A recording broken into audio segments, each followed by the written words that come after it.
Want to build a healthy relationship with yourself? In this video I'm going to share with you 5 ways to connect with yourself emotionally and transform the relationship you have with yourself.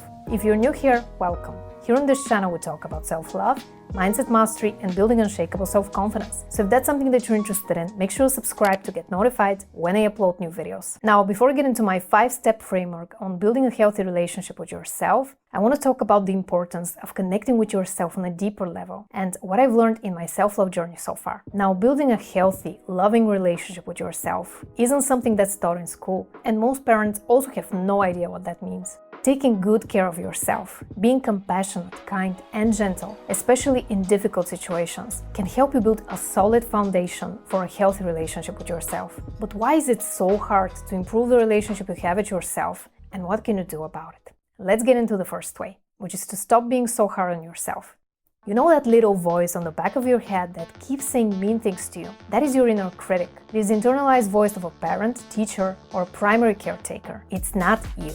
The problem is, it took many years of critical upbringing, social conditioning, and heartbreak to make you question your worth every step of the way. So now your job as an adult is to unlearn everything that no longer aligns with your truth and reinvent yourself. So what is the first step you can take to stop being so hard on yourself? One of the easiest things you can do is to start becoming aware of your thoughts throughout the day. If you notice that little voice saying things like, "I'm not good enough," "I don't deserve success," "No one's gonna love me for who I really am," try to detach yourself from these thoughts and question their validity. Here's what happens when you keep repeating a negative thought over and over again. It turns into a false belief you have about yourself or the people around you. Then, your body associates these thoughts with a certain emotion. For example, every time you think that the world is a scary place and something bad is gonna happen, you're triggering your anxiety. And here's where it gets really interesting. When you feel that emotion, you start engaging in unhelpful behaviors to try and cope with the negative sensations you feel in your body. You may start binge-watching Netflix or engage in scrolling on social media for hours, because you're trying to escape the pain and calm down your anxiety. Now, there is a simple tool that can help you track your thoughts, emotions, and negative behaviors throughout the day. If you want to download it, just click the link in the description box below or head over to bit.ly/ThoughtTrackerTool. Now let's go back to what we're trying to achieve here. Writing down your thoughts on paper will help you see the link between your thoughts, emotions, and behaviors.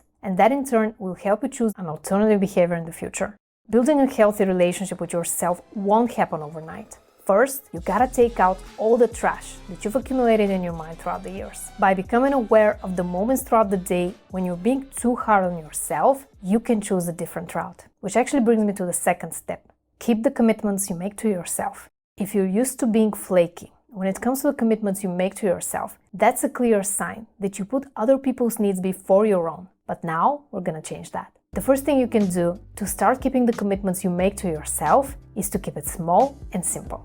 For example, instead of committing to writing the best novel in the world in the next 30 days, commit to writing 100 words per day. Another example of keeping the commitments you make to yourself is being aware of your basic needs and taking care of yourself. Raise your hand if you're spending so much time focusing on everyone around you and trying to predict their needs, instead of asking yourself one simple question: what do I need? So I want you to think of all the times you've neglected yourself in the past week. Did you promise to yourself to spend extra 10 minutes on your skincare, but work got in the way? Or you wanted to cook yourself a delicious meal, but decided to cancel because you thought you weren't worth the extra time and effort? Think about all the times you've neglected yourself and start small. Commit to 10 minutes to yourself today, where you're gonna take care of whatever needs to be taken care of when it comes to you. No guilt tripping, just being kind and respectful towards your needs. Once you start keeping these small, daily commitments, you will begin to trust yourself more, and that in turn will help you improve your relationship with yourself. Now let's get into the next way to build a healthy relationship with yourself, which is to be kind to yourself. Being kind to others is something that comes naturally to many of us. So why is it so hard to be kind to ourselves? We've all been programmed to think, feel, and act in a certain way, which is not always in our best interests. Self-love has become kind of a buzzword, which is often associated with narcissism and being self-obsessed. That couldn't be further from the truth. Self-love is about being kind and compassionate towards yourself. It's about being there for yourself when you feel down. It's about knowing your strengths and weaknesses and being okay with who you are, no matter what everybody else thinks of you. So what is one actionable step you can take today to become kinder to yourself? You can start by accepting your imperfections. We all have flaws and weaknesses. That's what makes us human. As a recovering perfectionist, I know how easy it can be to start beating yourself up over every little mistake and think that no matter how much you work on something, it's never quite ready to be released. I get that. But the problem with perfectionism is that it's robbing you of your individuality. It's turning you into this vanilla, cookie-cutter, perfect image of someone that doesn't really exist. This doesn't mean you can't work on improving yourself, becoming more self-aware, and generally being a better version of yourself. The important thing is to remember that we're always going to be work in progress. And your desire for growth shouldn't stem from the fear of not being good enough, but your willingness to become a better human being every single day. Now, if you want to learn my proven step-by-step framework on how to love yourself unconditionally, check out the Self-Love Toolkit. Just click the first link in the description box below or head over to www.theselflovetoolkit.com. The fourth way to build a healthy relationship with yourself is to learn to be patient with yourself. For me personally, this was the hardest one I had to work on. I was so impatient with myself and other people to the point of constantly feeling like I was behind on time, energy, or effort. I was in this never-ending cycle of running, even though I had no idea why I always felt so rushed and overwhelmed. I had this toxic belief for years that I needed to be the best at something, to be worth anything. It took me many years to realize that I was worthy just because I was born. Your worth is inherent. You don't have to constantly rush to prove yourself. You're already enough. So what is the first step you can take to be patient with yourself? Give yourself more time than you think you're gonna need. For example, next time you're getting ready to go out, start a few minutes early. Or give yourself a couple of hours more to finish that project.